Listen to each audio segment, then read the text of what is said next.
Shalom saudara, kembali kita mengikuti Abam, kita masuk episode 1036.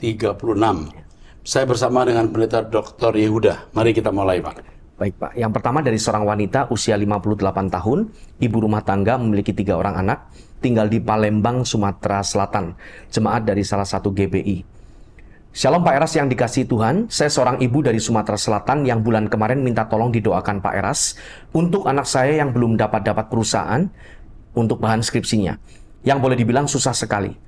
Tetapi puji Tuhan tidak lama setelah didoakan, Tuhan buka jalan dan sudah dapat. Sekarang dia lagi sibuk menyelesaikan skripsinya. Maaf Pak Eras baru kasih tahu, terima kasih banyak Pak Eras buat dukungan doanya. Kiranya Pak Eras dan keluarga serta tim Abam senantiasa diberikan kesehatan dan kekuatan selalu serta umur yang panjang. Amin. Makin bertambah-tambah hikmatnya dan terus dipakai Tuhan di dalam menyampaikan kebenaran yang murni, sehingga makin banyak jiwa-jiwa yang terselamatkan dari api kekal. Dan saya berdoa kiranya Tuhan selalu memberkati dan menolong Pak Eras di dalam pelayanan Pak Eras yang begitu berat dan banyak bebannya. Amin, terima kasih. Pak Eras tetap semangat dan tetap kuat ya, karena meski di luar sana ada yang membuli dan berkata sesat kepada Pak Eras, tapi bagi saya yang sudah mengikuti pengajaran firman Tuhan yang Pak Eras sampaikan sejak 2012 sampai sekarang, Pak Eras is the best. Oh, thank you.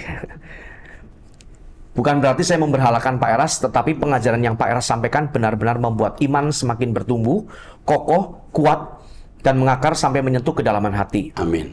Sehingga membuat kedagingan kita lama-lama bisa mati dan hanya merindukan langit baru, bumi baru. Amin. Benar kata Pak Eras, hanya Tuhan sajalah sumber kebahagiaan hidup kita, tidak ada yang lain. Amin. Ya. Oh iya Pak, terima kasih juga buat bukunya, sungguh cepat sekali respon dari tim Abam. Sekali lagi terima kasih banyak buat semuanya. Semoga Truth.id makin diberkati Tuhan dan makin banyak jiwa diselamatkan melalui channel ini. Salam kasih buat Pak Eras dan tim Abam. Tuhan Yesus memberkati. Terima kasih Bu untuk doanya. Ikut bersukacita untuk berkat yang Tuhan telah berikan untuk Ibu. Puji Tuhan. Kita akan selalu bersama-sama Bu. Puji Tuhan. Ya. Oke. Berikutnya pertanyaan dari seorang pria usia 35 tahun, belum menikah, tinggal di Tangerang, jemaat dari gereja ini GSJS. Mau bertanya, apakah Alkitab melarang kita merokok? Saya merokok, tetapi merokok hanya untuk melepaskan stres. Jika tidak, saya tidak akan merokok. Saya bukan perokok yang gila-gilaan, yang dalam sehari bisa sebungkus habis. Apa yang seperti ini tidak diperbolehkan oleh Alkitab? Dan apakah diperbolehkan orang Kristen bertato, apalagi pendeta? Saya memiliki teman yang merajam tubuhnya dengan tato dan dia aktif pelayanan. Oke, yang pertama, merokok itu masalahnya bukan rokok itu sendiri. Masalahnya adalah bagaimana kita menjaga tubuh kita taat Allah. Sebenarnya ini sama dengan merawat tubuh lewat olahraga, pola hidup, pola makan yang baik. Jadi jangan memandang rokok itu begitu kejamnya, sampai kemudian seakan-akan lebih jahat dari kolesterol, atau makanan yang berlemak tinggi, atau gula. Tetapi karena pandangan orang terhadap rokok sudah negatif, khususnya di kelompok gereja karismatik, supaya kita tidak jadi batu sandungan, kalau Anda di gereja lingkungan karismatik, hindari merokok. Selain kita juga tidak menjadi batu sandungan, kita juga merawat tubuh kita. Ya, memang di Alkitab tidak ada dikatakan dilarang merokok, tapi muliakanlah Allah dengan tubuhmu. You punya nurani, bisa berpikir, apakah dengan merokok Anda memuliakan Tuhan? Nah, kalau Anda tanya dosa nggak? Dosa itu apa? Bagi umat perjanjian baru, dosa itu bukan hanya melanggar moral umum. Melanggar moral umum jelas dosa. Tapi tidak melakukan tepat seperti yang Allah kehendaki itu hamartia. Dosa. Oke? Jelas ya Pak ya? Jelas. Apa yang diperbolehkan oleh Alkitab? Sudah saya jawab. Apakah pendeta boleh bertato? Kalau sudah jadi pendeta, untuk apa ditato? Saya kira kalau sudah jadi pendeta pakai lalu pergi untuk ditato, ada yang salah. Salah. Kecuali sebelum jadi pendeta, sebelum bertobat, sudah bertato. Oke? Yang kedua, mungkin kalau Anda dikirim ke tengah orang-orang yang bertato, Anda mau jadi berkat di tengah mereka, Anda juga harus bertato, bisa saja. Tapi itu sangat tidak mutlak. Betul? Jadi kalau sudah jadi pendeta, saya kira jangan ditato. Sebelum jadi pendeta bertato, ya tidak apa-apa. Oke. teruskan. Pertanyaan berikutnya dari seorang wanita usia 66 tahun, janda tinggal di Tangerang. Ya. Shalom Pak Erastus, maaf Pak Erastus dan tim, saya ingin bertanya lagi, jangan bosan. Saya bingung dengan masalah keluarga saya. Saya dulu tinggal di gereja 2 tahun lebih, saya seorang janda tanpa anak, bulan Juni suami pulang ke rumah bapak 27 tahun yang lalu. Oh, bulan Juni suami pulang ke rumah bapak, tahunnya nggak disebutkan ya. Oke. 27 tahun yang lalu saya keluar dari gereja karena gerejanya tidak sehat. Saya saat ini tinggal di rumah kakak karena mereka stroke ringan, saya baru 2 bulan tinggal dengan kakak. Anaknya 1 dan tidak serumah, beberapa hari yang lalu ada masalah dengan kakak, saya mendapat WhatsApp yang kata-katanya tidak baik. Kakak yang bermasalah dengan saya ini yang belum menikah usia 69 tahun. Sifatnya temperamental, suka menuduh, maki-maki saya dan jempol tangan saya digigit. Wah. Sekarang kalau saya mau pergi, saya mau pamit, tapi tidak merespon, diam saja. Saya tanya tentang apapun, tidak dijawab. Kakak saya perempuan semua, umur mereka 73 tahun dan 69 tahun. Bagaimana saya seharusnya? Kalau saya ceritakan terlalu panjang, Pak Erastus. Oh iya, kalau pagi pukul 4 waktu Indonesia Tengah, saya ikut doa dari Tomohon, pukul 5 waktu Indonesia Barat ikut Bapak. Kalau saya puji-pujian, kakak saya yang pertama setel radio kencang-kencang, seakan tidak mau dengar. Tapi saya berdoa pelan-pelan sekali. Dalam setiap saya memuji Tuhan, dibilang jangan keras-keras, nanti kedengaran tetangga. Saya harus bagaimana ya Pak? Saya kasihan Koko tidak bisa bicara, kalau tidak ada saya bagaimana? Kakak saya yang pertama, maaf kalau ada saya tidak mau merawat. Terima kasih Pak Erastus, Tuhan memberkati semuanya. Bapak Eras sehat selalu, tetap kuat menghadapi pelayanannya. Wanita ini sudah janda ya? Iya. Mengurus saudara yang sakit juga nih ya? Betul ya? Iya, ada yang sakit. Saudaranya Koko. Mengurus keluarga yang sakit itu harus diterima sebagai pelayanan. Iya. Jangan menjadi beban, tapi jadi pelayanan. Dengan usia Anda yang sudah 66 tahun ini, Anda saya kira bisa punya kesibukan untuk membuat Anda bergairah hidup. Ngurus keluarga, kalau bisa dagang, atau melayani usia indah, lanjut usia, buat hidup Anda bergairah dan menjadi berkat bagi keluarga. Ya, Anda pasti memiliki banyak masalah yang kompleks ini dengan beberapa keluarga. Tapi kalau doa pagi bersama saya, punya jalan doa pribadi, Tuhan memberi hikmat bagaimana menyelenggarakan hidup dalam berkat akan Tuhan. Ya, Oke. Itu aja kan ya? Iya. Nggak ada masalah ya?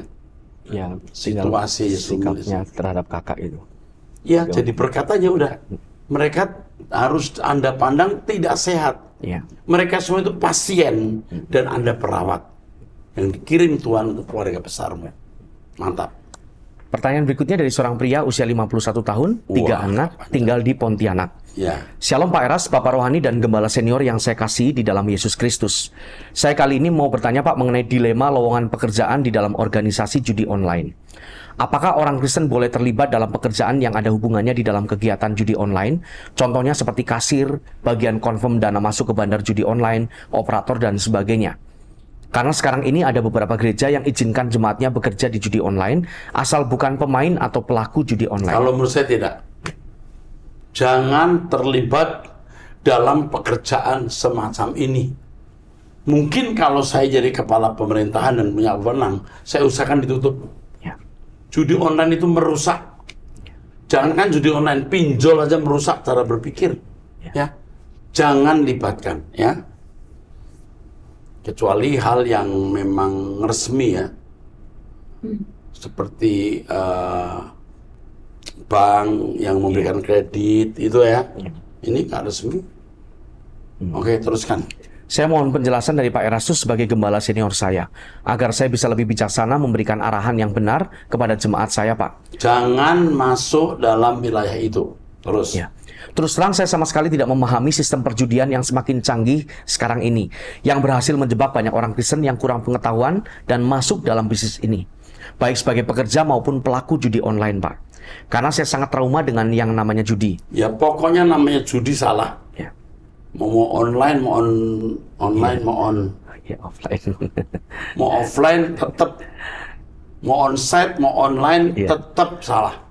Terus. Saya dibesarkan oleh papa saya yang memang suka judi dari umur 16 tahun sampai tua. Untung saja masih sempat bertobat. Saya tahu betul kondisi orang yang ada dalam perjudian seperti apa. Yang jadi korban adalah kami sebagai anak-anak dan mama saya. Iya, terus. Jadi saya tidak pernah tertarik dengan namanya judi, Pak. Oleh karena itu, saya mohon agar Pak Eras bisa memberikan saya penjelasan sederhana mengenai hal ini, agar domba-domba kita tidak gugur dalam kasus Pokoknya ini. jangan titik. Ya, Ya, pokoknya jangan titik. ya, Saya kira cukup itu. ya. Ya. Terus. Terima kasih Pak Eras atas kepercayaan Pak Erasus kepada saya dalam menggembalakan domba-domba Tuhan di Pontianak. Oh. Ya, saya dan rekan yang juga PDP, Pendeta Pratama, Iya. masih didampingi oleh gembala kami dari Ketapang, Pak, yaitu Pak Kwetpin Yosua. Oh iya, iya. Ya, yang terus setia mendampingi kami sampai kepada kemandirian. Oh iya Pak Eras, saya dengar di episode 1019, Bapak ada rencana mengunjungi kota Pontianak. Ya. Kalau berkenan Pak Eras, kami undang untuk singgah di rumah ibadah kami yang Oh sederhana, Pak. pasti, kalau saya ke Pontianak, pasti ke GSKI tempatnya Pak Kwetpin Yosua. Iya. Pasti. Karena namanya Rehobot. Iya. Kalau namanya Rehobot itu biasanya saya jadi gembala senior. Iya. Oke, terus. Ya, sebelum Pak Eras melanjutkan perjalanan ke Singkawang. Kalau boleh loh Pak, Oh, iya. kunjungan Bapak pasti akan sangat memberkati dan menguatkan jemaat Oke. di kota Pontianak. Ini Pak Heru saya kenal. Iya, Saya pernah makan bersama dengan beliau. iya. Pak Heru, maju terus, kami dukung. GSKI Rehobot Pontianak, kita dukung. Ya. Tuhan berkati. Oke. Baik, berikutnya dari seorang wanita usia 55 tahun, belum menikah, tinggal di Cikarang. Izinkan saya berbagi kesaksian, maaf jika terlalu panjang. Di akhir tahun 2016, saat saya berusia 47 tahun, saya mengalami pecah pembuluh darah otak dikarenakan adanya ruptured aneurysm di otak saya dan mengharuskan saya untuk menjalani operasi clipping, yaitu menjepit pembuluh darah yang pecah pada tahun tersebut. Akibat pecahnya pembuluh darah mengakibatkan saya stroke hingga saat ini. Menurut dokter, aneurisma yang saya alami disebabkan adanya kelainan pada pembuluh darah, atau ini bersifat given. Karena aneurisma biasanya terjadi pada usia di atas 60 tahun, atau penderita darah tinggi, atau pemakai obat-obatan. Namun saya sudah mengalaminya di usia 47 tahun dengan tekanan darah saya normal atau cenderung rendah. Bahkan kolesterol dan gula darah juga normal. Dengan pertolongan Roh Kudus, saya menerima semua keadaan saya tetap dengan pengucapan syukur kepada Tuhan dan tetap bersukacita walaupun saya sudah tidak dapat beraktivitas secara normal kembali. Saya pensiun dini dan tidak bisa aktif lagi di pelayanan. Pasca operasi, saya rutin melakukan pengecekan pembuluh darah melalui CT angio 2 kali dan DSA 2 kali, dan dari keempat pengecekan tersebut dinyatakan ada lagi aneurisma di otak saya. Dan dokter menganjurkan untuk dilakukan operasi coiling untuk mencegah agar tidak ada lagi ruptur pada aneurisma tersebut. Beberapa waktu yang lalu di doa pagi, Bapak berdoa untuk diberikan organ-organ tubuh yang baru bagi yang memerlukannya. Dan saya percaya Tuhan jawab doa Bapak untuk saya. Hari ini tanggal 4 Mei 2024. Waduh. Teruskan baca. Apa itu? Hari ini tanggal 4 Mei 2004 saya kembali mau DSA dan Luar biasa. apa itu? Mujizat nyata. Puji Tuhan saya dinyatakan bersih dari. Dinyatakan bersih dari aneurisma. Tuhan gantikan pembuluh darah yang rusak dengan pembuluh darah yang baru dan sempurna. Makanya kita semangat berdoa untuk minta organ baru. Ini satu, kemarin juga ada kesaksian ya, yang dapat organ baru itu. Yes. Jadi uang nggak usah dipakai untuk dokter, untuk rumah sakit, untuk pelayanan, untuk SCT Ekumene. Ya kan? Amin. Oke, teruskan. Ya, terima kasih Elohim Yahweh dan Tuhan Yesus. Terima kasih Pak Eras dan seluruh tim doa pagi GSKI Rehobot, juga tim ABAM. Tuhan Yesus memberkati pelayanan Bapak dan seluruh hamba Tuhan GSKI Rehobot. Amin. Segala hormat dan kemuliaan hanya bagi Dia, Elohim Yahweh dan Tuhan Yesus. Oh, ini ada pertanyaan juga tentang 2 ayat Pak, Ya. di Pengkhotbah 7 ayat 16 dan Pengkhotbah 7 ayat 23. Janganlah terlalu saleh, janganlah perilaku Nanti kita jawab di khusus pertanyaan ini dipindahkan ke penjawab Trinitas. pertanyaan ini jawab di Trinitas. Tolong pindahkan. Oke. Waduh, hebat sekali. Luar biasa ya, mujizat ini terjadi. Ini udah sekian orang yang menyatakan organ tubuhnya Tuhan pulihkan. Saya sebenarnya juga ragu-ragu waktu pertama menaikkan doa semacam ini. Tapi saya lihat banyak orang menderita, uang habis untuk dokter. Bisa dipakai untuk pelayanan, untuk berguna untuk menyekolahkan anak-anak. Maka saya beranikan untuk minta organ baru. Oke. Ya. Saya sendiri juga bersepakat. Ya. Daripada uang saya pakai untuk ke dokter, saya bisa berikan mahasiswa SCT Ekumene. Ya. Itu. Saya sendiri juga begitu minta organ-organ tubuh saya yang rusak, Tuhan perbaiki, daripada ke rumah sakit, uangnya saya bisa berikan untuk pelayanan. Oke, teruskan. Selanjutnya dari wanita usia 35 tahun tidak menikah. Shalom Pak Erastus dan tim Abam. Sebelumnya terima kasih telah menjawab pertanyaan saya dan bahkan secara khusus Pak Eras meluangkan waktu untuk mendoakan saya secara langsung. Wow. Terima kasih Pak, saya sangat terharu dengan pelayanan Pak Eras dan tim yang sangat sigap dan mencerminkan kasih Kristus. Haleluya. Banyak hal yang ingin saya tanyakan dan ceritakan pada waktu itu, namun karena masalah waktu masih belum tersampaikan. Iya. Melalui ini saya pun hendak memohon maaf apabila ketika saya bercerita saat bertemu kemarin ada hal yang mungkin kurang berkenan. Kesempatan kali ini saya mau share bahwa sehari sebelum saya bertemu Bapak untuk didoakan, badan saya lemas sekali sampai-sampai saya tidak berenergi untuk melakukan pekerjaan rumah tangga. Lemesnya aneh seperti bukan karena sakit. Sempat saya bertanya apakah saya bisa kuat untuk bertemu Bapak besoknya. Tapi puji Tuhan saya kuat. Pada saat mengikuti doa puasa saya mencium bau kembang yang luar biasa menyengat di sekitar saya. Seperti bunga yang biasa ada di pemakaman. Dan setelah didoakan oleh Bapak, malamnya sewaktu saya mau tidur, terdengar sesuatu yang kencang jatuh dari atas atap rumah. Atap rumah saya tinggi Pak. Atap rumah saya tinggi Pak Eras sekitar 10 meter. Jadi tidak mungkin kalau ada hewan yang bisa naik. Itu kuasa gelap. Ya. Saya sudah punya pengalaman. Terus? Ya. Sebenarnya kejadian ini sering terjadi dan biasanya pada malam hari di atas jam 18 sore. Pernah papa saya beberapa kali naik ke atas untuk memeriksa, tapi tidak ada apa-apa. Itu kuasa gelap. Ya. Terus? Setelah saya sampai rumah, saya masuk kamar dan tercium bau asap rokok yang kuat dari kamar saya. Ya, bisa begitu. Padahal di rumah tidak ada yang merokok dan kamar saya letaknya sangat jauh dari halaman depan, jadi tidak mungkin ada bau-bau yang masuk. Saya pernah curiga apakah bunyi di atap dan bau asap rokok yang sering belakangan ini terjadi setelah saya rajin mencari Tuhan adalah dari kuasa gelap. Awalnya saya pikir itu kebetulan sampai saya melihat Abam episode 1020 yang mana ada kejadian mirip saya. Sejujurnya saya dari kecil memang peka terhadap hal-hal tersebut. Karena dari kecil saya sudah bisa melihat makhluk-makhluk tersebut, kadang bisa mendengar atau sekedar tahu dia ada atau tidak.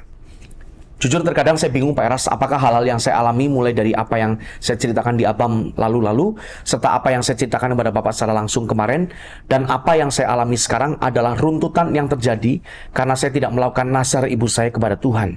Nazar ibu. Karena ibu saya bernazar pada saat saya lahir bahwa saya diserahkan untuk melayani Tuhan. Hanya karena rentetan peristiwa di masa lalu yang membuat saya kecewa dalam pelayanan, maka saya tidak lagi ingin masuk di dalamnya. Pelayanan itu tidak boleh tinggalkan. Anda pernah janji atau tidak, pelayanan harus menjadi seluruh hidup kita. Dan tidak harus jadi pendeta, tapi harus punya bagian dalam pekerjaan Tuhan. Tolong saya Pak Eras, saya bingung apa yang sebenarnya Tuhan mau. Yang jelas saya ingin sembuh dari semua luka masa lalu, trauma, dan rasa sulit percaya orang lain. Sejujurnya dari awal saya menuliskan Abam, saya juga sempat ragu karena saya takut dan berpikir apakah benar saya bisa ditolong, apalagi menceritakan hal-hal yang pribadi adalah hal yang saya hindari selama ini. Saya seperti membangun tembok tinggi agar orang tidak bisa menyakiti saya. Tapi saya ingin sembuh dan berpikir mau sampai kapan saya ketakutan seperti ini.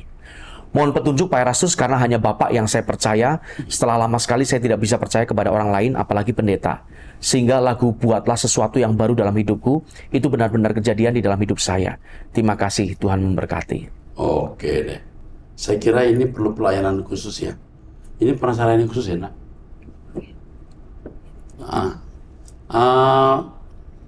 Saya kira perlu pelayanan khusus.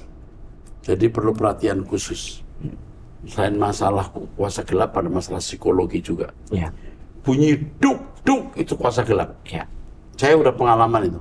Nanti bau harum, bau busuk, bau kabel terbakar, bau rokok, bau kemenyan. Itu bagian-bagian pengalaman hidup saya alami seperti itu. Itu kuasa gelap. Tapi jangan takut karena Tuhan beserta kita. Ya, jangan takut. Kalau doa pagi, nyalakan saja itunya, gadgetnya, biar seluruh ruangan bisa terdengar. Dan nanti kalau Anda jemaat GSKI, saya doakan khusus. Saya doakan minyak urapan untuk dibawa ke rumah, untuk diurapkan di rumah. Ya. Oke, teruskan. Berikutnya dari seorang wanita usia 39 tahun, single, tinggal di Manado, jemaat dari salah satu gereja Protestan. Shalom Bapak Pendeta Erastus Sabdono, Bapak rohani dan mentor saya. Terima kasih sudah membaca WhatsApp saya ini. Saya tidak sengaja menemukan channel Truth.id tahun 2018 dan khotbah Pak Eras. Saya merasa bahwa apa yang disampaikan begitu natural, menyangkut kehidupan kekal, hidup suci, menyangkal diri, bertanggung jawab, dan langit baru, bumi baru. Saya sungguh merasa terberkati dan benar-benar mengubah cara hidup saya up and down. Saya cerita sedikit Pak, selama ini atas pertolongan dan berkat dari Tuhan Yesus, saya bisa membantu perekonomian keluarga. Puji syukur saya mendapatkan pekerjaan yang baik dengan penghasilan yang baik pula. Saya tinggal bersama dengan mama, sedangkan papa sudah meninggal sejak saya masih SMP dan kakak sudah berkeluarga. Selama bekerja di tahun 2009 sampai hari ini, saya menjadi salah satu penopang keluarga. Puji Tuhan kami terpelihara dengan baik, kehidupan kami dicukupi dan rukun. September 2023, kakak saya menerima pengakuan seorang wanita bahwa suaminya atau suami kakak saya sudah tinggal bersama dengan wanita itu dan sudah berlangsung selama 3 tahun. Seorang wanita suaminya. Iya, jadi ini kakaknya perempuan, suaminya ini dapat pengakuan. Ya. Wanita itu mengaku ke kakak saya karena ipar saya sudah meninggalkan dia dan berselingkuh dengan wanita lain lagi. Hati kakak saya hancur. Saya dan mama saya tinggal di kota lain karena mama menemani saya yang dimutasi ke daerah lain. Setelah mendengar kejadian tersebut, mama dan saya sangat sedih, kecewa. Orang yang kami percaya bahkan selama ini terlihat baik dan dapat dipercaya, ternyata seorang pengkhianat dan jahat. Sebagai orang percaya dan saya pun belajar dari ajaran-ajaran Tuhan Yesus yang dikotbahkan Pak Eras, kami sepakat memaafkan dan menerima kembali suami kakak saya. Karena ada 2 orang anak perempuan yang membutuhkan ayahnya. Anak tertua usia 12 tahun dan yang adik 6 tahun. Tetapi tidak lama setelah kami maafkan, saya kembali ke kota tempat kerja saya dan mama memutuskan menemani kakak. Waktu mama saya lagi ibadah di gereja, suami kakak saya kembali berulah. Dia mengamuk, menghancurkan barang, dan mengancam kakak saya akan membunuh dia. Sehingga kakak saya bersembunyi di toilet. 2 keponakan saya lari ke tetangga dan menelpon saya untuk hubungi pihak berwajib karena merasa terancam. Saya yang masih di luar kota belum bisa pulang, mencoba tenang dan berdoa kepada Tuhan memohon hikmat bagaimana saya harus bersikap dengan mama dan ipar saya. Setelah saya sudah di rumah, saya hanya ketemu mama dan keponakan. Kakak saya masih di rumah sepupu dan ipar saya kembali ke rumah orang tuanya dengan semua barangnya karena takut ketemu saya, kata keponakan. Saya mencari tahu informasi dan mencoba tidak memihak siapapun karena saya memilih sikap diam dan memberi maaf supaya saya tidak menjadi pahit. Walaupun keadaan keluarga kakak sampai hari ini masih hancur. Ini tadi malah di gereja ya? Iya, ngamuk. Iparnya ngamuk Pak. Apa ya? Iparnya, jadi suaminya kakak. Tapi di gereja kan banyak orang dihancurkan. Iya. Di gereja itu? Di gereja ya. Terus? Iya. Bagaimana? Pak Eras, bagaimana cara yang baik dan benar untuk saya bersikap dalam keadaan ini? Kamu salah melangkah bahaya. Iya. Diam lebih aman. Iya. Nanti pada waktu yang tepat Tuhan beri hikmat baru kau bicara. Terus. Saya sudah bantu belikan rumah, tapi kakak saya menolak. Dia sudah tidak bisa menerima ipar saya, apalagi tinggal bersama dengan sikap ipar seperti itu. Ipar saya atau suami kakak suka mengancam, memfitnah kakak di media sosial, dan menceritakan hal bohong ke sekolah anak-anak mengenai kakak saya. Padahal ipar saya lah yang melakukan pengkhianatan. Mental kedua keponakan saya menjadi taruhan karena mereka sering bertengkar di depan anak-anak jika bersama. Jadi perpisahan sementara mungkin lebih baik. Ya. Sudah dibantu gereja tempat kami bernaung untuk dipersatukan, tetapi belum berhasil. Ya, kalau belum berhasil, bisa saja. Daripada anak melihat pola hidup bapaknya malah rusak. Iya. Oke, terus. Sejak bulan November itu, ipar saya sudah tidak menafkahi keluarganya karena sudah dipecat dari pekerjaan. Ya. Info yang saya terima dari keponakan saat ini, dia sudah mendapatkan kembali pekerjaan, tetapi hanya bisa untuk kebutuhan hidupnya sendiri. Sehingga seluruh pengeluaran keluarga kakak berpindah menjadi tanggungan saya. Karena kakak belum memiliki pekerjaan saat itu, dan syukurlah sekarang sudah mendapatkan pekerjaan, walaupun dengan penghasilan tidak menentu. Ya, nggak apa-apa. Kakak saya sekarang sudah sering teleponan dengan mantannya yang sudah duda dan tinggal di luar kota. Sehingga 2 keponakan saya menjadi hilang sandaran. Mama mereka menjadi sering marah-marah, tidak jelas, dan keponakan saya sering menangis. Juga di usia yang belia mereka harus mengalami keadaan seperti ini. Bahkan sempat keponakan yang tertua curhat kepada temannya untuk bunuh diri saja. Apakah hubungan kakak saya dengan suaminya masih bisa dipulihkan? Atau perpisahan menjadi jalan terbaik? Ini kan kakaknya jadi selingkuh juga dong. Selingkuh. Nah, dendam. Ini pelajaran ya, banyak wanita ketika diselingkuhi, dia akan balas dendam. Iya. Iya. Hati-hati. Teruskan. Bagaimana saya harus berbuat sekarang? Apakah mengambil tanggung jawab dalam perekonomian keluarga kakak sudah benar? Mohon saran dan nasihatnya Pak Eras. Mohon topangan doa juga bagi saya dan keluarga. Terima kasih, maaf Pak Eras sudah panjang sekali chatnya. Saya berdoa semoga Pak Eras senantiasa diberkati Tuhan Yesus, sehat, terus memberikan nasihat dan kebenaran Alkitab sehingga banyak orang diubahkan dan bertobat. Amin. Kami mendampingi Anda. Terus? Saya dengar Pak Eras info di Tomohon akan dibuka SMA khusus IPS ya. Kalau Tuhan berkenan dan ponakan juga setuju, nanti jika dia lulus SMP, kami rindu daftarkan Oh iya, daftarkan di situ. Karena mereka yang tinggal di asrama dilatih bangun pagi berdoa, dilatih ikut masa atau pekerjaan dapur atau apa, cuci piring, pertanian begitu. Jadi kita akan didik mereka jadi orang baik-baik. Benar-benar karakter yang penting. Karena saya belajar dari sejak berapa puluh tahun yang lalu saya menjadi pemimpin di sekolah tinggi teologi. Rusaknya itu di masa SMA itu loh. Makanya kalau masa SMA bisa diselamatkan, di perguruan tingginya lebih mudah diperbaiki. Ya. Oke. Pertanyaan selanjutnya dari seorang wanita usia 35 tahun, lajang tinggal di Kupang. Ini jemaat GSKI. Ya. Shalom Bapak Era, saya mau bertanya. Ayah saya seorang pendeta tetapi sudah meninggal. Kami keluarga besar masih lengkap. Kerinduan besar saya adalah keluarga besar diselamatkan. Saya pernah bermimpi angin besar seperti petanda kiamat.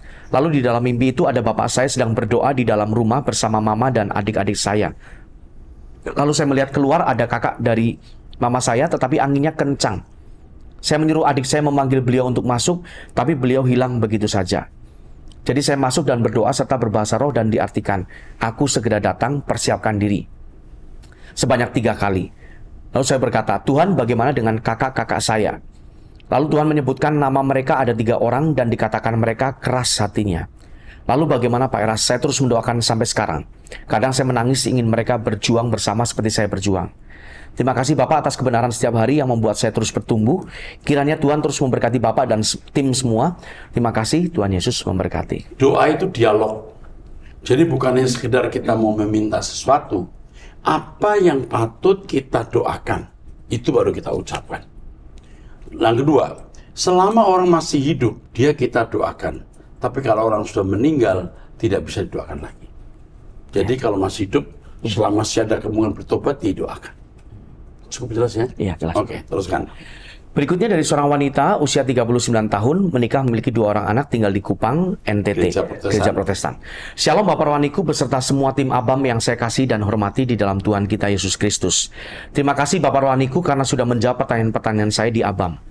Oh iya, saya cuma mau bilang sama Bapak, kalau setiap kali saya mendengar jawaban Bapak atas pertanyaan saya, pasti air mata saya menetes secara spontan. Itu bukan cuma sekali, tapi setiap kali saya mendengar ABAM, pasti saya selalu meneteskan air mata. Apalagi pas Bapak menjawab pertanyaan saya di episode 1021.